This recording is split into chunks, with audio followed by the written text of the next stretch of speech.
കല്യാണം കഴിഞ്ഞിട്ട് നീ എവിടെ വേണേലും പൊക്കോ, എന്ത് വേണേലും ചെയ്തു, പക്ഷേ ഇപ്പൊ ഇവിടെ അതൊന്നും നടക്കത്തില്ല എന്നൊരു ഡയലോഗ് കേട്ടവരാണ് നിങ്ങളിൽ പലരും.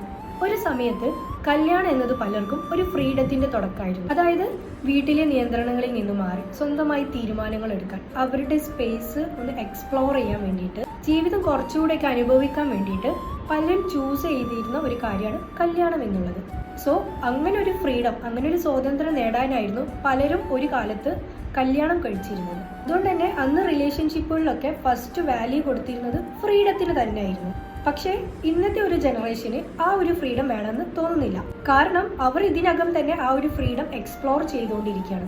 സോ അവരൊക്കെ ഇനി മാരേജിൽ അന്വേഷിക്കുന്നത്, അതായത് കല്യാണം കഴിഞ്ഞാൽ നമ്മൾ എങ്ങനെ ജീവിക്കണമെന്ന് അവർ ആഗ്രഹിക്കുന്നത്, അവർക്കൊക്കെ ആക്സെപ്റ്റൻസ് കിട്ടണം, ഇമോഷണൽ സേഫ്റ്റി വേണം, അതുപോലെ തന്നെ ഒരു ജെന്യൂൻ സപ്പോർട്ടും അവർക്ക് ആവശ്യമുണ്ട്. ഒരിക്കലേ ആളുകളൊക്കെ ഫ്രീഡം ലഭിക്കാൻ വേണ്ടിയിട്ടായിരുന്നു കല്യാണം കഴിച്ചിരുന്നത്. അതായത് കല്യാണം കഴിച്ചാൽ എനിക്ക് അവിടെ പോവാം, ഇവിടെ പോവാം, സ്വന്തമായിട്ട് ഡിസിഷൻസ് എടുക്കാം എന്നൊക്കെ ആളുകൾ ചിന്തിച്ചിരുന്നു. പക്ഷേ ഇന്നത്തെ കാലത്ത് ഓൾറെഡി ഫ്രീ ആയ ആളുകൾ കുറച്ചുകൂടി അണ്ടർസ്റ്റുഡ് ആവാൻ വേണ്ടിയിട്ടാണ് കല്യാണം എന്ന കോൺസെപ്റ്റിലോട്ട് തന്നെ പോകുന്നത്.